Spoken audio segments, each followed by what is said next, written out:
Hello दोस्तों, welcome to software engineering channel. क्या हाल चाल है आप लोगों का। सॉफ्टवेयर इंजीनियरिंग चैनल में ब्लेज़र की जो सीरीज़ हमने स्टार्ट की थी, हम आज उसके लेटेस्ट लेक्चर में आ चुके हैं। कल के यानी कि लास्ट लेक्चर के अंदर हमने ये देखा था कि किस तरीके से ब्लेज़र के जो एक web assembly stand alone project है उसके अंदर क्या फाइल स्ट्रक्चर होता है, किस तरीके से हर डिफरेंट फाइल एक डिफरेंट किरदार अदा कर रही होती है, यानी कि तमाम फाइलों के सिस्टम्स को समझा था कि क्या फ़ाइल किस काम के लिए है एंड सो ऑन। तो आज हम पेजेस के फोल्डर में आ जाते हैं और हम पेजेस के हवाले से बात करते हैं। तो बेसिकली जब भी आप कोई वेब ऐप बना रहे हो, चाहे वो किसी भी फ्रेमवर्क पे हो, किसी भी स्ट्रक्चर, किसी भी लैंग्वेज को यूज़ करके कर रहे हो, तो उसमें पेजेस का एक बहुत ही इंपॉर्टेंट किरदार होता है। अल्टीमेटली वो पेजेस ही मिलकर एक वेबसाइट बनाते हैं। तो आज हम देखते हैं, अगर हम बात करें होम पेज की तरफ जाएं, तो होम पेज एक बेसिक सिंपल सा पेज है। इसमें सिंपल सी HTML लिखी हुई है, इसमें कुछ भी नहीं है। ऊपर जो एक डायरेक्टिव लगा हुआ है ऐड पेज करके, और उसके आगे / लगी हुई है। दैट मीन्स कि ये एक मैन पेज है जो कि सबसे पहले खुला करेगा। उसके बाद बाकी वेदर का पेज है, काफ़ी कॉम्प्लिकेटेड है, काफ़ी कॉम्प्लिकेटेड कोड है इसके अंदर। तो इसलिए मैं यहाँ से स्टार्ट नहीं लूँगा, बल्कि मैं क्या करता हूँ, मैं काउंटर के पेज पे जाता हूँ। काउंटर का पेज के अंदर एग्जाम्पल दिखाई गई है और ये मैं ये समझता हूँ कि बेहतरीन स्टार्टिंग पॉइंट है अगर आप ब्लेज़र के पेजेस को समझना चाहें। और ये एग्जाम्पल के तौर पे शायद इसीलिए दिया गया है, ये बहुत अच्छे तरीके से आपकी चीज़ों को एक्सप्लेन कर रहा है। तो हम इसी के अंदर सारी चीज़ों को समझते हैं और इसकी बेस पे वेदर के पेज को आप खुद से अंडरस्टैंड करने की कोशिश करेंगे और हम आहिस्ता आहिस्ता आगे चलते चले जाएंगे। तो इस पेज में हो क्या रहा है, लाइन नंबर 1 की बात अगर हम करें, तो लाइन नंबर 1 जो है बेसिकली वो आपको बता रही है कि आपका जो पेज डायरेक्टिव है वो काउंटर है। यानी कि जब आप अपनी वेबसाइट के नाम के आगे / काउंटर लिखेंगे तो ये पेज खुलेगा। आप अपने हर पेज का अपनी अपनी मर्ज़ी का डायरेक्टिव रख सकते हैं। इसके बाद आपका पेज टाइटल का एक टैग है और जो पेज टाइटल का टैग है उसमें काउंटर दे दिए गए। यानी कि जब ये पेज खुला होगा तो ऊपर टॉप पे ब्राउज़र में हेड पे टैब के ऊपर जो नाम लिखा हुआ आ रहा होगा पेज का, वो काउंटर लिखा हुआ आ रहा होगा। सही है। अब ये पेज टाइटल का जो टैग है, बेसिकली जब आप सिंपल HTML लिख रहे होते हैं, तो अगर आपको याद हो तो आप हेड के सेक्शन में जाकर तो टाइटल के टैग के अंदर जो है वो क्या कर दिया करते हैं, अपना एक उसका पेज का नाम दे दिया करते हैं। ये हेड के सेक्शन में जाके यहाँ पर टाइटल के सेक्शन के अंदर, ठीक हो गया। लेकिन हमने यहाँ पर एक पेज टाइटल के नाम से एक अलग HTML टैग बनाया हुआ है। अब ये बेसिकली इसको इम्प्लीमेंट करने का तरीका तो आपका HTML टैग वाला है, लेकिन हकीकत में ये आपका HTML टैग नहीं है। ये बेसिकली एक कंपोनेंट समझ लें बना हुआ है। और ये करता क्या है कि आप हर पेज के जो अंदर जो आप टाइटल देते हैं उसको जाकर ये आपकी मैन इंडेक्स में इस तरीके से इंजेक्ट करता है कि जब भी नया पेज खुले तो उसका जो टाइटल है वो ऑटोमेटिकली यहाँ पर आके हमारी इंडेक्स के अंदर एडजस्ट हो जाया करे और वो नज़र आ जाया करे। क्योंकि डेफिनेटली आपके हर पेज के पास तो हेड नहीं है, फुटर नहीं है। तो अगर आप हर पेज से हेड को कोई डाटा देना चाहते हैं तो वो डेफिनेटली पेज टाइटल वगैरह के इस तरीके के टैग्स के थ्रू देते हैं और ये वहाँ जाके इंजेक्ट हो जाता है। तो इन शॉर्ट, ये तो टेक्निकल टर्म मैंने आपको बता दिया। इन शॉर्ट अगर आप इसको समझना चाहें तो पेज टाइटल का टैग आपके पेज का टाइटल देने के लिए इस्तेमाल होता है। उसके बाद हमने H1 लगा दी। उसके बाद हमने एक पैराग्राफ लगाया जिसके अंदर करंट काउंट लिखा हुआ है और उसके बाद अगर आप आगे गौर करें तो @ का साइन है और फिर करंट काउंट दोबारा से लिखा हुआ है। बेसिकली ये करंट काउंट जो लिखा हुआ है ये वेरिएबल का नाम है, जो वेरिएबल आपने नीचे वाले सेक्शन में यहाँ पे डिक्लेयर कर रखा हुआ है, प्राइवेट इंट करंट काउंट = 0।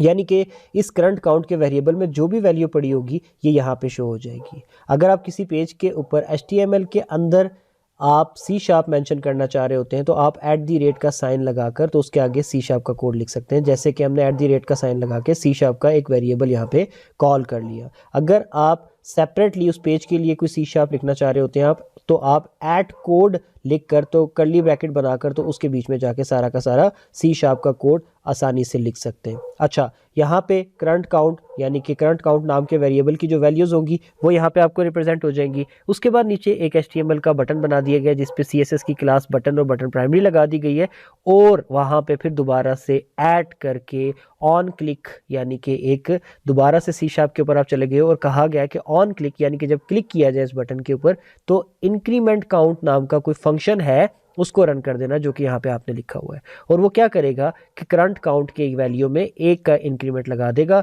और बटन का नाम आपने क्लिक में रख दिया। तो इससे होता क्या है कि आप जब भी बटन पे क्लिक करते हो इंक्रीमेंट काउंट का फंक्शन रन होता है, और इंक्रीमेंट काउंट का फंक्शन रन होकर करंट काउंट के वेरिएबल में एक का इजाफा करता है, और जब एक का इजाफा होता है तो करंट काउंट की जो भी वैल्यू होती है वो टॉप पे जाके शो हो जाती है। तो देखें किस तरीके से आपने HTML के बीच में C# का वो कोड इस्तेमाल किया जो रिक्वायर्ड था, और जो बाकी वर्किंग वाली C# थी वो सारी की सारी नीचे ऐड कोड करके उसकी बॉडी में सारा काम लिख दिया। मैं इसको रन करके आपको एक दफ़ा फिर दिखा देता हूँ कि किस तरीके से एक एक चीज़ यहाँ पे काम कर रही है। जो चीज़ें मैंने डिफ़ाइन की हैं बेसिकली, अब मैं आपको वो प्रैक्टिकली आपके सामने रख के दिखाता हूँ। सो ये हमारी ऐप रन हो चुकी है। तो ऐप रन करने के बाद हम यहाँ पे काउंटर पे जाते हैं। तो जैसे ही काउंटर पे गए तो पेज टाइटल ये टॉप पे आ गया, और वो जो पेज डायरेक्टिव था / करके काउंटर ये आ गया। उसके बाद ये ऊपर H1 लिखा हुआ है, करंट काउंट के आगे 0 लिखा हुआ है क्योंकि करंट काउंट के वेरिएबल के अंदर इस टाइम 0 था। क्लिक मी पे जैसे ही मैं क्लिक करूंगा तो इंक्रीमेंट काउंट का फंक्शन चलेगा, करंट काउंट के वेरिएबल में एक का इजाफा करेगा, और वो इजाफा होने के बाद जो लेटेस्ट वैल्यू यहाँ पे शो हो गई। और इसी तरीके से हम ये सारा का सारा काम ईजिली कर पा रहे हैं, जो चीज़ें हम पहले किसी ज़माने में C# से किया करते थे। अब मैं इसके अंदर थोड़ी सी कुछ चीज़ें एडिशन करता हूँ। अब मेरी रिक्वायरमेंट ये है कि यार ये जो बटन मैंने बनाया है ये क्या करता है, ये करता ये है कि ये करंट काउंट के वेरिएबल में वैल्यू का इजाफा करता चला जाता है, करता चला जाता है, एंड सो ऑन, वो आगे चलता चला जाता है। तो ये चीज़ तो बड़ी ज़बरदस्त हो गई, लेकिन अब मैं ये चाहता हूँ कि मेरे पास ना कोई एक रीसेट का सिस्टम भी हो। जब मैं करंट काउंट से उसके बहुत सारा इजाफा कर दूँ, इंक्रीमेंट्स लगा दूँ, तो उसके बाद जब मैं रीसेट का बटन दबाया करूँ तो वैल्यू दोबारा से 0 पे आ जाए और नई काउंटिंग के लिए तैयार हो जाए। तो अब इस काम के लिए मुझे क्या करना पड़ेगा, मेरे पास सबसे पहले तो यहाँ पे एक फंक्शन होना चाहिए। तो मैं प्राइवेट वॉइड रीसेट काउंटर नाम का फंक्शन बना लेता हूँ, और उसके बाद करंट काउंट को = 0 कर देता हूँ। यानी कि जब ये फंक्शन कॉल होगा तो ऑटोमेटिकली करंट काउंट को 0 के इक्वल कर देगा। अब ये बात मैंने इसके अंदर बोल दी है। अब मैं क्या करता हूँ, मैं यहाँ पर जाकर एक नया फंक्शन बनाता हूँ। तो मैंने क्या किया, बटन, और बटन करके तो इसके अंदर CSS के क्लास या बूटस्ट्रैप की क्लास आप कह लें बटन लगाई, और कलर चेंज करने के लिए मैंने इसका नाम सक्सेस रख दिया, जिससे ये ग्रीन कलर का हो जाएगा। अब इसका नाम मैं क्या रख दूँ, रीसेट काउंटर। अब मैं क्या करता हूँ, मैं इसके ऊपर @on क्लिक करके यहाँ पे = करके बॉडी के अंदर यहाँ पे रीसेट काउंटर का फंक्शन जो है वो कॉल कर देता हूँ। ठीक है, अच्छा यहाँ पे इस चीज़ का ख्याल रखिएगा, आपने से ब्रैकेट्स नहीं लगानी, जब लगानी होगी तो मैं बताऊँगा, लेकिन फ़िलहाल नहीं लगानी। ठीक हो गया, ऐसे करके आपने लिख दिया। अब देखें, अब जब मैं इसको रन करता हूँ तो रीसेट काउंटर नाम का एक बटन हमारे सामने बना हुआ आएगा, और हम जब भी उस पर क्लिक करेंगे तो जो काउंटर है वो रीसेट हो जाया करेगा। तो मैं इसको रन करता हूँ और आपको ये चीज़ चला के दिखाता हूँ। तो मैं यहाँ से इसको रन करने के बाद मैं लोडिंग हो जाए तो काउंटर के बटन पे जाऊंगा, और रीसेट काउंटर बना हुआ आ गया। मैं इसको चलाता हूँ तो देखें मैं क्लिक किए जा रहा हूँ तो क्लिक मी से इसकी वैल्यूज़ बढ़ रही हैं। मैं 30 तक पहुँच गया, और जैसे ही मैंने रीसेट काउंटर किया तो मैं दोबारा 0 पे आ गया। तो कितने ज़बरदस्त तरीके से यहाँ पर ये काम कर रहा है। ठीक है ना। अब इसी तरीके से मैं इसके अंदर डिफरेंट किस्म के काम कर सकता हूँ। मिसाल के तौर पे अब मैं यहाँ पर ये चाहता हूँ कि एक यहाँ पर मेरे पास स्ट्रिंग हो, लेट से प्राइवेट स्ट्रिंग स्टेटस, या फिर मैं इसको ये कह लूँ काउंटर स्टेटस। ठीक है, और इसको मैं डबल कोटेशन एम्प्टी के साथ इक्वल असाइन कर लूँ, या फिर इसको डिफ़ॉल्ट रख दूँ, या कुछ भी। लेकिन मैं ये चाहता हूँ कि जैसे ही ये काउंटर जो है रीसेट हो तो यहाँ पे लिखा हुआ है काउंटर रीसेट डन। ठीक हो गया। अब ये वैसे ही बस मैंने लिख दिया यहाँ पर, और मैं चाहता हूँ कि ये चीज़ कब नज़र आए, ये उस वक्त नज़र आए जब हमारे स्ट्रिंग में डाटा हो। ठीक हो गया। तो अब मैं किस तरीके से कहाँ पे दिखा दूँ, ये बस मैंने वैसे ही अनप्लान्ड वे में शुरू कर दिया काम, मुझे खुद नहीं पता मैं क्या करना चाह रहा हूँ। खैर, इफ़, अब मैं यहाँ पर जाके इफ़ लिखता हूँ, और यहाँ पर जाके लिखता हूँ counter status not equal to double quotes यानी कि एम्प्टी, जैसे कि हमने नीचे किया था, इसको हम सिंपल रखते हैं। तो आप क्या करना कि एक पैराग्राफ वाले फॉर्मेट के अंदर जाके यहाँ पे लिख देना कि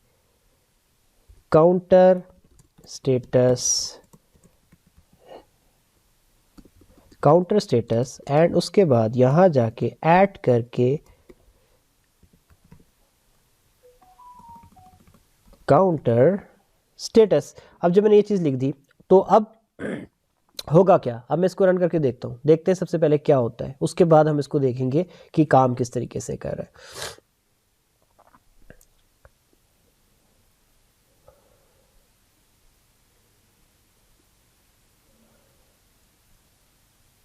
अब मैं काउंटर पे जाता हूँ और मैं इसको क्लिक मी करके बहुत सारा काउंटर आगे चला देता हूँ। अब मैं रीसेट काउंटर पे क्लिक करता हूँ। देखिए जैसे ही मैंने रीसेट काउंटर पे क्लिक किया, counter status counter reset done, ठीक हो गया। अब ये चीज़ लिखी हुई आ गई। अब ये कैसे लिखी हुई आई, क्यों, क्योंकि पहले जब मैं क्लिक मी किए जा रहा था तो इंक्रीमेंट काउंट का फंक्शन चलता था और हर दफ़ा एक एक वैल्यू का इजाफा करता चला जाता था, और उसके बाद नीचे वाले कोड को देखा ज़रूर जाता था, लेकिन उसमें ये कहा गया था कि लेकिन अगर काउंटर स्टेटस एम्प्टी के इक्वल ना हो तभी आप ये वाली लाइन चलाना, ठीक है। तो हर दफ़ा काउंटर स्टेटस एम्प्टी के इक्वल ही मिलता था, तो बस वो इंक्रीमेंट करता था, बाकी सारे इस इफ वाले कोड को चला नहीं पाता था क्योंकि इफ की कंडीशन ट्रू नहीं होती थी। ये सिलसिला चलता रहा, लेकिन जैसे ही मैंने रीसेट काउंटर का बटन दबाया तो रीसेट काउंटर का बटन दबाने से करंट काउंट को 0 कर दिया गया। काउंटर स्टेटस के अंदर जनाब अली आपका काउंटर रीसेट डन डाल दिया गया, और जब उसके बाद ये नीचे आया तो यहाँ पर इसको पता चला कि counter status not equal to true. अब ये वाली बात सच हो चुकी है, यानी कि नॉट इक्वल टू एम्प्टी, ये वाली जो बात है ये ट्रू हो चुकी है। तो इसके ट्रू होने की बेस पे इसने ये पैराग्राफ टैग को रन कर दिया और काउंटर स्टेटस में जो वैल्यू पड़ी हुई थी उसको स्क्रीन पे शो कर दिया। तो देखें कितना ज़बरदस्त तरीके से जो है इसने यहाँ पर ये काम करके दिखाया हमें। तो आप देखें कि मैंने आपके ऐड कोड के सेपरेट सेक्शन के अंदर भी डाटा डाल के आपको दिखा दिया। इसी तरीके से मैंने ऐड इफ़ करके तो उसके अंदर भी मैंने यहाँ पर क्या किया कि मैंने जो है बड़े ज़बरदस्त तरीके से आपको थोड़ा सा काम करके दिखाया कि किस तरीके से इफ़ एल्स वगैरह को भी अब यहाँ पे ऐड अप कर सकते हैं। अब ये थोड़ा सा मैंने आपको स्टार्टअप दे दिया है, अब आपने इसकी बेस पे करना ये है कि आपने खुद से अपना एक पेज डिज़ाइन करके कुछ यूनिक सा करके दिखाना है, और कुछ एडिशन का कोई कैलकुलेटर टाइप बना दें, कुछ और चीज़ बना दें कि आपके 2 टेक्स्ट बॉक्सेस बना दें, आप उसमें वैल्यूज़ लें, उसकी बेस पे काम करने की ट्राई करें अगर आपको समझ आता है तो। लेकिन अगर आप टेक्स्ट बॉक्सेस के बेस पे काम नहीं कर पा रहे तो आप क्लिक्स की बेस पे कुछ नया करके दिखाएं, कुछ अपनी तरफ से ट्राई करें। हम मिलते हैं नेक्स्ट लेक्चर में। नेक्स्ट लेक्चर में मैं आपको इससे आगे की चीज़ें सिखाऊंगा। तब तक के लिए बाय बाय।